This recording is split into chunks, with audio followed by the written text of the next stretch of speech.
Joining me now from Capitol Hill is Congressman Doug Collins from Georgia, a member of the House GOP leadership, along with Steve Scalise. I wonder first if you have any information about how your friend and colleague, Congressman Scalise, is doing at this hour. I have nothing new to report except that, he suffered a gunshot wound. He's being treated, and I think, that always involves the nature of what the doctors and, he's stable and moving forward. And I'm sure, they're taking every precaution. But I would really, at this point, have nothing further to add. I think we just have to wait for his office to provide some further detail. But we've heard nothing really new at this point. And I've heard a lot of talk. I saw your two colleagues just now in a press conference fielding questions about security. Is your personal security on your mind today as you cycle through all of the emotions when a colleague is tragically shot while doing the most innocent of innocent activities for any member? Well, it's always on your mind, and I've, like most members, I've had issues where people have threatened, and I've actually had somebody actually be taken to jail because of the threat to me and my family. It's something we think about, but it's not something we dwell upon. I think what we understand is we want to be servants. We want to be with the people.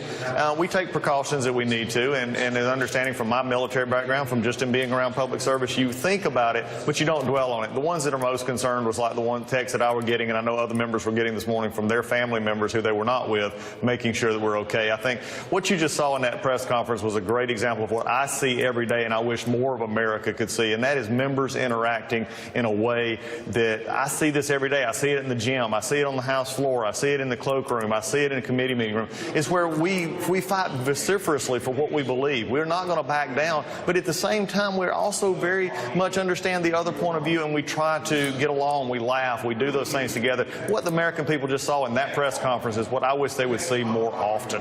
So where does the blame fall then? And I'm happy to take my share of it as someone who's worked on both sides of it. But why don't we see more moments like I thought it was incredibly powerful. And Congressman Barton said his son had 25 dads this morning on the field, 25 of his friends and colleagues who would have protected him as he would his own son. Why don't we see more of that? Why does it take a tragedy?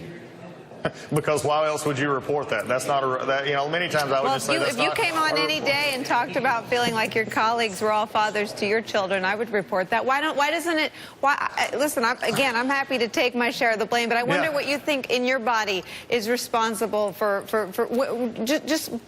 describe the pie to me. Where do the pieces of blame lie for all of us?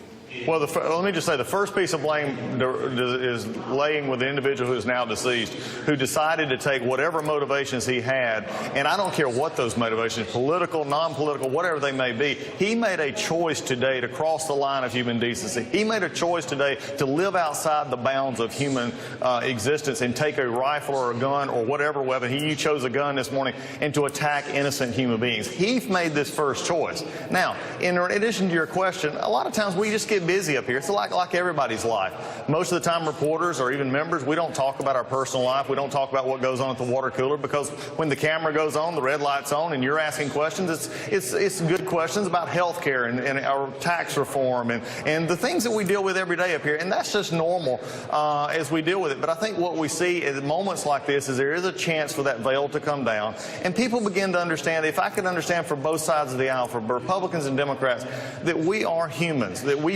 are affected by the debates, but we're up here fighting for what we believe is right.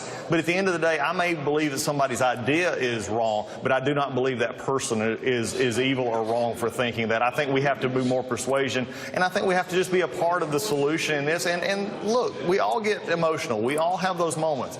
But I think what people saw with that, I could use that interview as a press conference as an example. We do, after the thing, we go up to each other and we say, hey, great point, not great point, are you kidding me? And we go back and forth, and unfortunately that's just not something that just happens when the camera rolls many times. All right, thank you so much for spending part of your day with me. I know it's been a busy one. Please come back anytime. We appreciate your time today. We appreciate you. Thanks for having me. I look forward to coming back. We're going to sneak in a quick break and be back on the other